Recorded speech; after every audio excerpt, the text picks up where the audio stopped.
Alright, so right now, in order to show my issue, I'm going to start this installation from the very beginning. So as you can see, the Remax Neo zip. We're going to download this, right? Then from here, right click, and I want to extract this all. Alright, so I'm going to hit copy, go to my D drive. I am going to paste this into it, if it will let me. There we go. You can see, got the firmware on here, zero touch, 6 filament, got screen firmware.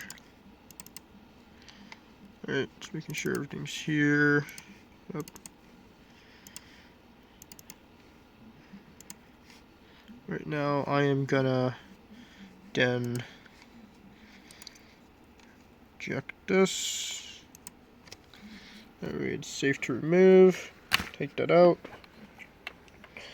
So now I am gonna plug this into the motherboard.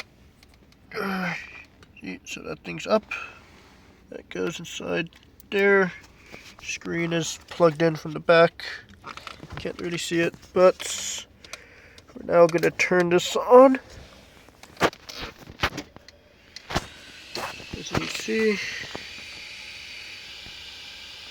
it boots up, but the screen does not work properly either.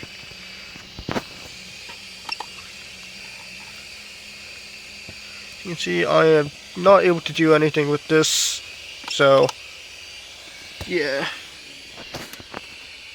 screen does not work.